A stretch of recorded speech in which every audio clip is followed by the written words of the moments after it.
ओला dock YouTube channel को subscribe करें और बेल आइकॉन को दबाना मत भूलें। Assalamu alaikum. This is Dr. Namra Ahmed.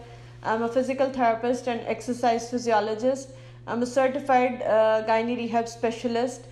I've also given my services to Shifa International Hospital and currently I'm working at PhysioFit Blue Area, Islamabad. आज हम बात करेंगे बहुत एक इम्पॉर्टेंट और कॉमन टॉपिक के बारे में which is called frozen shoulder.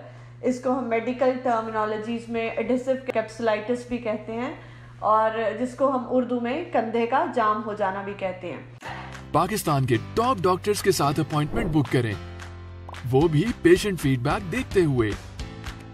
लाखों लोगों की तरह पाकिस्तान के सबसे बड़े डॉक्टर नेटवर्क का फायदा उठाएं और आज ही ओला डॉक ऐप डाउनलोड करें। ओला डॉक, डॉक्टर का अपॉइंटमेंट आसानी से। बेसिकली होता यह है, इसका फिनोमेना इस तरह से कि फ्रोजन शोल्डर जो है, शोल्डर हमारा बेसिकली 3 बोन्स हैं, बॉल एंड सॉकेट जॉइंट है। 3 बेसिक बोन्स हैं जो कि यूनाइट कर रही हैं और हमारा शोल्डर जॉइंट बना रही हैं। इसको पूरा एक कैप्सूल सराउंड करता है। जब उस कैप्सूल की थिकनेस बढ़ जाती है या इन्फ्लेमेशन बढ़ जाती है किसी भी वजह से, चाहे वो कोई प्राइमरी रीज़न हो या कोई सेकेंडरी रीज़न हो, तो आपका फ्रोजन शोल्डर हो जाता है। इसकी 3 स्टेजेस हैं। सबसे पहले हमारे पास फ्रीजिंग स्टेज आती है शोल्डर की, जिसमें आपकी रेंजेस तो होती हैं, आपके पास रेंजेस मिल जाती हैं शोल्डर में, लेकिन बहुत पेनफुल कंडीशन होती है जो कि रात में बढ़ जाती है। रात में वो पेनफुल कंडीशन मज़ीद बढ़ जाती है और उस कंडीशन को हम कहते हैं फ्रीजिंग शोल्डर, जो कि 6 से 12 महीने तक चलती है। उसके बाद आ जाती है फ्रोज़न कंडीशन। फ्रोज़न जो सेकंड टाइप है इसकी, फ्रोज़न में आपके पास रेंजेस लिमिटेड होनी शुरू हो जाती हैं। जो भी एबडक्शन या हम अगर कंधे को सीधा उठाते हैं और हम इसकी कोई एक्सटर्नल रोटेशन, ये वाली मूवमेंट परफॉर्म करने की कोशिश करते हैं, तो वो हमारी मूवमेंट परफॉर्म नहीं हो पाती क्योंकि रेंजेस लिमिटेड हो जाती हैं हमारे पास। थर्ड जो स्टेज आती है दैट इज़ थॉइंग स्टेज। उसमें हमारी रेंजेस वापस आनी शुरू हो जाती हैं, कंडीशन बेहतर होनी शुरू हो जाती है। इसकी क्या वजूहात हो सकती हैं, इसकी क्या कॉजेज़ हो सकती हैं? मुख्तलिफ वजूहात हैं जिनकी वजह से ये हो जाता है। सबसे ज़्यादा तो हमारा लाइफस्टाइल या हमारी इमोबिलिटी कंडीशन, जो सेडेंटरी लाइफस्टाइल है, बहुत ज़्यादा मूवमेंट नहीं है, इमोबिलिटी की वजह से फ्रोजन शोल्डर हो जाता है। प्राइमरी जो भी कंडीशंस आ जाती हैं उसमें हमारे पास डायबिटीज़ एक मेन चीज़ आ जाती है। जो लोग डायबिटिक हैं वो 15 to 20% वल्नरेबल होते हैं कि उनको फ्रोजन शोल्डर या ये कंडीशन डेवलप हो जाए। फिर हमारे पास जो कंडीशन आती है वो सेकेंडरी कंडीशंस आ जाती हैं, जैसे कोई एंजियोग्राफी, एंजियोप्लास्टी हुई है या आपको कोई हार्ट अटैक हुआ है, आपकी ओपन हार्ट सर्जरी हुई है, उसकी वजह से कंडीशन मूवमेंट रिस्ट्रिक्ट हो गई है शोल्डर जॉइंट की। फिर हमारे पास देखा जाए तो आ जाता है हमारे पास कोई भी थायराइड ग्लैंड एक्टिविटी आ जाती है, कोई और डिस्टर्बेंस आ जाती है, हार्मोनल कंडीशन, जिसकी वजह से ये फ्रोजन शोल्डर हो जाता है। वुमेन में ज़्यादा कॉमन होता है मैस्टेक्टमी, जिसको हम कहते हैं ब्रेस्ट कैंसर के बाद जो सर्जरी होती है उसकी वजह से फ्रोजन शोल्डर हो जाता है।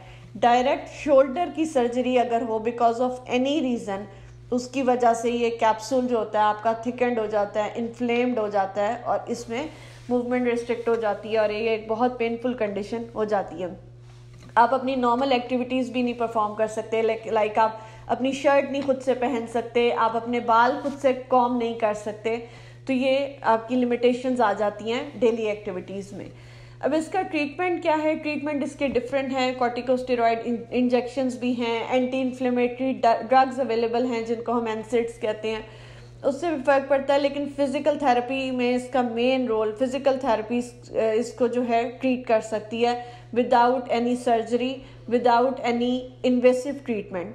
और इसका तो इलाज हमारे पास अल्ट्रासोनिक थेरेपी से भी हो जाता है। और इसके अलावा हम इसमें से strengthening exercises, stretching exercises, different ROM conditions perform करते हैं, जिसकी वजह से आपकी ये कंडीशन बेहतर होनी शुरू हो जाती है। सबसे पहले शोल्डर को ट्रैक्शन में लेके जाते हैं, थोड़ी सी ट्रैक्शन लेके उसके में जॉइंट में स्पेस पैदा करते हैं ताकि मूवमेंट आसान हो जाए।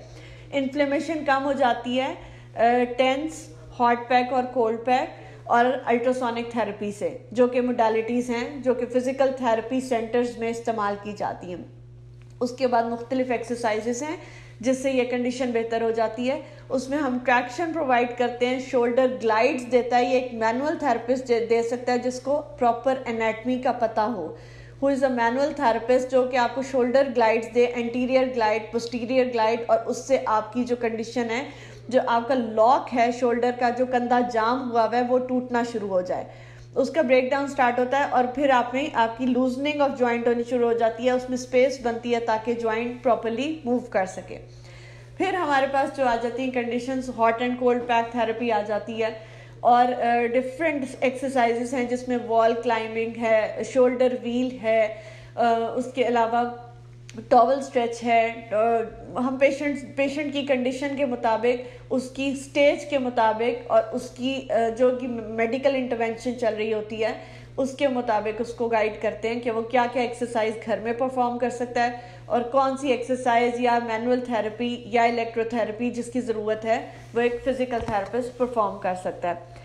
तो डाइटरी कंडीशन में भी हम उसको एंटी इन्फ्लेमेटरी डाइट जो है वो रिकमेंड कर सकते हैं, जिसमें ओमेगा 3 फैटी एसिड्स आ जाते हैं और इसमें वॉलनट्स और डिफरेंट चीज़ें आ जाती हैं। लेकिन वही वाली बात है कि शोल्डर की मोबिलिटी तभी हो सकेगी जब आप उसकी कंडीशन, जो उसकी ट्रैक्शन और प्रॉपर ग्लाइड्स परफॉर्म करेंगे, जो कि एक मैनुअल थेरेपिस्ट अच्छे से परफॉर्म कर सकता है। So we are available at Physiofit, blue area, Islamabad. आप हमसे ऑलिडॉक के थ्रू भी रब्ता कर सकते हैं। Thank you very much.